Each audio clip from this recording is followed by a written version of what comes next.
안녕하세요. 오늘 저희가 함께 살펴볼 주제는 정말 많은 분들이 관심을 가지실 만한 내용인데요. 바로 영양제, 그리고 건강한 식단입니다. 네, 안녕하세요. 요즘 뭐 비타민이다, 오메가3다 해서 건강기능식품 주변에서 정말 많이들 드시죠. 맞아요. 저도 그렇고 제 주변에도 꼭 한두 개씩은 챙겨 드시는 분들이 있더라고요. 근데 이게 정말 효과가 있는 건지 아니면 그냥 뭐랄까 마케팅에 좀 염두는 건 아닌지 그런 생각도 들고요. 네, 충분히 그런 궁금증 가지실 수 있습니다. 그래서 오늘 저희는 여러분이 보내주신 자료, 특히 그 국립암센터 명승권 교수님의 강연 내용을 중심으로 해서요. 영양보충제에 대한 과학적인 근거가 뭔지, 또 우리가 진짜 신경 써야 할 건강 전략은 뭘지 좀 깊이 파헤쳐보려고 합니다. 좋습니다. 오늘 이 시간을 통해서 뭐랄까 영양제에 대한 여러 가지 생각들을 좀 점검해 보고요. 또 어떤 식습관이 진짜 우리 건강에 도움이 되는지 그 핵심 정보를 좀 확실하게 얻어가실 수 있도록 도와드리는 게 저희 목표입니다. 자, 그럼 한번 시작해 볼까요? 네, 그럼 가장 근본적인 질문부터 시작해보죠. 영양제 꼭 먹어야 할까요? 네, 그게 제일 궁금하죠. 이 부분에 대해서 명승권 교수님은 입장이 꽤 확고하신 편이에요. 그 강연 자료를 보면 명 교수님은 지금 시중에 나와 있는 대부분의 영양제가요. 사실은 그 효과에 대한 과학적 근거가 좀 많이 부족하다 이렇게 강조를 하세요. 근거가 부족하다. 그럼 우리가 일반적으로 생각하는 거랑은 좀 다르네요. 그니까 평소에 식사를 잘 챙겨 먹고 있다면 굳이 영양제를 더 먹을 필요는 없다. 뭐 이런 말씀이신가요? 네, 거의 그런 맥락입니다. 오히려 명 교수님은 지금 우리 사회가 이 건강기능식품 마케팅 때문에 일종의 결핍 공포 같은 걸 느끼고 있다고 보세요. 결핍 공포요? 네. 뭐 예를 들면 내가 비타민 D가 부족하지 않을까? 요즘 피곤한데 마그네슘이 모자란가? 뭐 이런 식으로요. 뭔가 안 챙겨 먹으면 큰일 날 것 같은 그런 불안감이요. 광고에서 또 그런 걸 자극하기도 하고요. 아, 진짜 공감 가네요. 뭔가 나만 안 먹으면 뒤처지는 것 같고, 근데 과학적인 데이터는 좀 다르다는 거군요. 구체적으로 어떤 연구들이 있었나요? 네, 이게 중요하죠. 예를 들어서 미국이나 유럽 같은 데서 수만 명, 많게는 수십만 명을 대상으로 아주 오랫동안 진행된 대규모 임상 연구들이 있습니다. 그걸 종합적으로 분석한 그 메타 분석이라는 연구들이 신뢰도가 높거든요. 네네. 이런 연구들을 보면요. 우리가 흔히 항산화 효과 좋다, 면역력 높인다 해서 먹는 비타민 C, E, 뭐 베타카로틴, 셀레늄, 엽산 이런 것들 있잖아요. 그렇죠. 많이들 먹는 거죠. 네, 이런 거를 보충제 형태로 먹는 것이 일반 건강한 사람들한테서 암이나 심혈관 질환 위험을 낮추는 데는 별 효과가 없었다는 결론이 꽤 일관되게 나오고 있어요. 효과가 없다. 그것만 해도 사실 좀 놀라운데요. 예방 차원에서 드시는 분들이 대부분일 텐데, 근데 혹시 효과 없는 것 말고 더 좀 걱정스러운 결과 같은 건 없었나요? 네, 안타깝게도 그게 있습니다. 여기서 더 우리가 주목해야 할 부분이 어쩌면 좀 가장 놀라운 점일 수도 있는데요. 일부 연구에서는 특정 영양제를 권장량보다 훨씬 많이, 그러니까 고용량으로 먹었을 때요. 오히려 특정 질병 위험이 높아지거나 심지어 전체 사망률이 증가하는 결과가 관찰되기도 했다는 거예요. 네, 사망률이요? 그냥 효과가 없는 게 아니라 해가 될 수도 있다고요? 그렇죠. 이게 단순히 효과 없음을 넘어서 해가 될 수 있다는 걸 보여주는 거죠. 와, 이건 진짜 예상 밖인데요. 어떤 사례가 있었어요? 그 대표적인 게 베타카로틴 연구예요. 베타카로틴 되게 강력한 항산화제로 알려져서 암 예방 효과가 있지 않을까 기대를 많이 했었거든요. 네, 저도 그렇게 알고 있었어요. 그런데 흡연자들을 대상으로 한 대규모 연구에서 베타카로틴 보충제를 고용량으로 먹은 그룹이 안 먹은 그룹보다 오히려 폐암 발생률이 눈에 띄게 더 높게 나타난 거예요. 정반대 결과가 나왔네요. 네, 항산화 효과 기대했는데 완전 반대로 나온 거죠. 또 다른 연구에서는 비타민 E 보충제를 고용량으로 먹었을 때 전체 사망률이 약간 증가했다는 보고도 있었고요. 그러니까 뭐 좋은 것도 과하면 독이다. 이 말이 영양제에도 딱 맞는 거죠. 이야, 정말 충격적이네요. 몸에 좋으려고 먹는 건데 경우에 따라선 위험할 수도 있다니. 특히 그 항산화제는 거의 뭐 건강의 상징처럼 여겨지잖아요. 이것도 좀 우리가 잘못 알고 있는 걸까요? 네, 정확히 보셨습니다. 명 교수님도 바로 그 항산화제 개념 자체가 대중적으로 너무 단순하게 받아들여지고 좀 오용되는 경향이 있다고 지적하셨어요. 보통 활성산소는 나쁜 거, 항산화제는 좋은 거 이렇게 딱 나눠서 생각하기 쉬운데 실제 우리 몸은 훨씬 복잡하다는 거죠. 복잡하다고요? 그러니까 항산화제가 무조건 좋은 것만은 아니다. 그렇죠. 그렇게 단순하지가 않다는 거예요. 우리 몸에서 산화 과정, 그러니까 활성산소가 만들어지는 과정이요. 이게 그냥 노화시키고 세포 손상시키는 나쁜 역할만 하는 게 아니거든요. 아, 그런 게 아니에요? 네, 사실은 세포가 에너지 만들고 외부에서 균이 들어오면 싸우고 또 세포끼리 중요한 신호를 주고받는데 꼭 필요한 아주 정상적인 생리 활동의 일부예요. 어느 정도는 필요한 거죠. 균형이 중요하고요. 아하, 활성산소도 우리 몸에 어느 정도는 필요하다는 거군요. 그렇습니다. 그런데 이걸 항산화 보충제로 외부에서 인위적으로 그것도 고용량으로 막 때려 넣어서 억제하려고 하면 어떻게 될까요? 오히려 세포의 정상적인 기능이나 방어 시스템, 신호 전달 체계에 교란을 일으킬 수 있다. 이런 우려가 나오는 거예요. 몸의 그 정교한 균형을 깨뜨릴 수 있다는 거죠. 몸의 자연스러운 균형을 오히려 방해할 수 있다니 생각 못했던 관점이네요. 네. 심지어 더 좀 주의 깊게 봐야 할 점은요. 일부 연구에서는 고용량 항산화제가 암세포가 살아남는 걸 돕거나 항암 치료나 방사선 치료 효과를 떨어뜨릴 수도 있다. 이런 가능성까지 제기되고 있어요. 아, 정말요? 암치료 효과를요? 네. 암세포도 살아남고 성장하려고 특정 신호 체계를 이용하는데 항산화제가 여기에 좀 예상치 못한 영향을 줄 수도 있다는 거죠. 그래서 특히 암 치료 중인 환자분들은 항산화 보충제 드시는 거 이거 정말 반드시 주치의 선생님이랑 상의해라고 아주 신중해야 한다. 이게 전문가들 공통된 의견입니다. 와, 듣고 보니 항산화제에 대한 믿음이 좀 흔들리는데요. 그럼 영양제가 생각만큼 만능이 아니라면 우리는 뭘 해야 할까요? 확실한 대안이 있나요? 네, 물론 있습니다.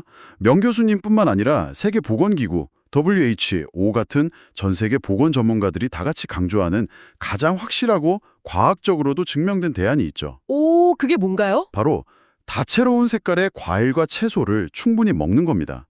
WHO에서는 그래서 하루 5가지 색깔 과일 채소 섭취 캠페인, 그러니까 5 a day 캠페인을 전 세계적으로 권장하고 있어요. 5A Day. 아, 들어본 것 같아요. 여기서 그 5가지 색깔, 이게 핵심인가 보네요. 왜 색깔이 그렇게 중요한 건가요? 네, 아주 중요한 포인트인데요. 과일이나 채소가 가진 그 여러 가지 색깔 있잖아요. 그게 그냥 예쁘라고 있는 게 아니라 그 안에 들어있는 특별한 영양 성분, 바로 파이토케미컬의 종류를 알려주는 신호예요. 파이토케미컬, 식물성 생리활성물질이라고 하는 그거죠? 맞습니다. 식물이 자외선이나 해충으로부터 자기 자신을 보호하려고 만들어내는 화학 물질인데 이게 우리 몸에 들어오면 항산화, 항염증, 면역 조절 같은 아주 다양한 좋은 역할을 하는 걸로 알려져 있거든요. 아하, 그러니까 색깔마다 다른 종류의 파이토케미컬이 들어있다는 거군요. 네, 바로 그거죠. 예를 들면 토마토나 수박의 빨간색에는 라이코펜, 블루베리나 가지의 보라색에는 안토시아닌, 당근이나 호박의 주황색 노란색에는 베타카로틴 같은 카로티노이드가 많고요. 네네. 또 브로콜리나 시금치 같은 초록색에는 클로로필, 루테인, 그리고 마늘이나 양파 같은 흰색 채소에는 알리신 같은 황화학물이 풍부해요. 이런 성분들이 각자 다른 방식으로 우리 몸에서 작용하고 또 서로 도와서 시너지 효과를 내기도 하거든요. 그래서 특정 색깔만 먹기보다는 무지개처럼 다양한 색깔을 골고루 먹는 게 아주 중요합니다. 다양한 색깔로 다양한 파이토케미컬을 얻는다. 아, 이해가 되네요. 그럼 양은 어느 정도 먹어야 충분할까요? 양도 중요할 것 같은데요? 네, 양도 중요하죠. 명 교수님은 강연에서 하루에 총 400g 정도의 과일과 채소를 먹으라고 권장량으로 제시하셨어요. 400g. 감이 잘 안 오실 수 있는데 우리가 흔히 쓰는 500cc 맥주잔 있잖아요. 네, 있죠. 그걸로 대략 한 2컵 반 정도 되는 양이라고 생각하시면 좀 쉬울 것 같아요. 과일이랑 채소 합쳐서요. 2컵 반. 생각보다는 엄청나게 많은 양은 아닌 것 같기도 하고요. 근데 우리나라 사람들은 김치도 많이 먹고 나물 반찬도 많아서 채소 섭취량이 꽤 많은 편 아니에요? 네, 맞아요. 그게 또 아주 흥미로운 지점인데요. 실제로 우리나라 국민건강영양조사 같은 데이터를 보면 한국 사람들 평균 과일 채소 섭취량이 하루 500g 넘는 경우가 많아요. WHO 권장량 400g보다 이미 많이 먹고 있는 거죠. 말씀하신 것처럼 김치나 나물 반찬 위주의 한식 덕분이라고 볼 수 있어요. 오, 그럼 우리는 이미 잘하고 있는 거네요? 걱정할 필요 없는 거 아닌가요? 양만 보면 분명히 긍정적이죠. 그런데 명예 교수님이 강연에서 또 하나 중요하게 지적하신 게 있어요. 바로 섭취하는 색깔의 다양성 문제예요. 아, 색깔의 다양성. 네, 우리가 주로 먹는 과일 채소를 보면 배추, 김치쌈, 무, 깍두기, 국, 양파, 마늘 같은 흰색 채소나 아니면 상추, 시금치, 깻잎 같은 초록색 채소 비중이 굉장히 높다는 거예요. 아하. 양은 충분한데 먹는 색깔 스펙트럼이 좀 좁다 이 말씀이시군요. 빨간색 파프리카, 토마토, 주황색 당근, 단호박, 보라색 가지, 블루베리 이런 다른 색깔들은 상대적으로 좀 덜 먹게 된다는 거네요. 정확합니다. 그러니까 총 섭취량만 채우는 걸로는 좀 부족하다는 거죠. 다양한 색깔을 통해서 여러 종류의 파이토케미컬이랑 비타민, 미네랄을 균형 있게 공급받는 게 핵심이라는 거예요. 그래서 매일 식단 짤 때 오늘은 무슨 색깔을 좀 추가해 볼까? 이렇게 의식적으로 다양한 색깔의 제철 과일 채소를 식탁에 올리려는 노력이 필요하다는 겁니다. 결국 오늘 이야기를 쭉 정리해 보면 그 과학적 근거가 좀 부족하거나 오히려 많이 먹으면 위험할 수도 있는 영양제에 의존하기보다는요. 자연 그대로의 식품, 특히 무지개처럼 다양한 색깔의 과일이랑 채소를 하루 400g 이상 충분히 먹는 것.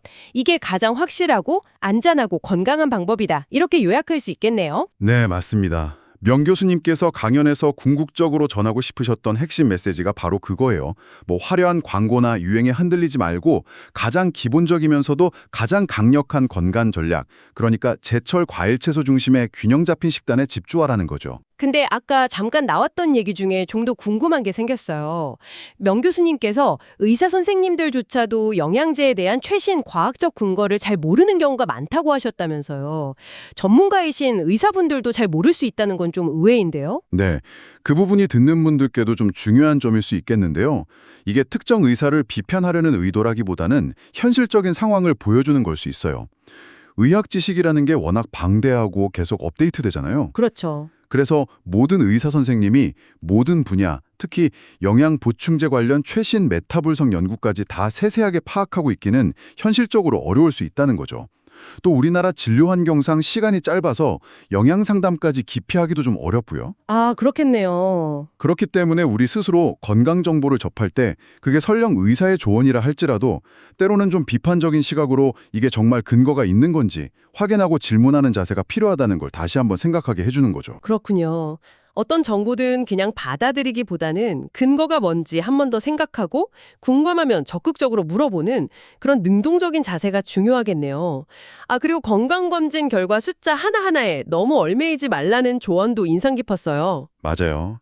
많은 분들이 건강검진 결과표 받고 특정 수치가 정상 범위에서 조금 벗어나면 막 불안해하시고 반대로 정상 범위 안에 있으면 됐다, 안심하고 생활 습관은 그대로 유지하고 이런 경우가 많잖아요. 네, 그렇죠. 근데 명 교수님은 그런 숫자 하나하나에 너무 기뻐하거나 슬퍼하기보다는 평소 내 식습관이 어떤지, 다채로운 과일, 채소 충분히 먹는지, 가공식품은 얼마나 먹는지 등등, 또 규칙적으로 몸을 움직이는지 이런 근본적인 생활 습관을 꾸준히 돌아보고 개선하는 것.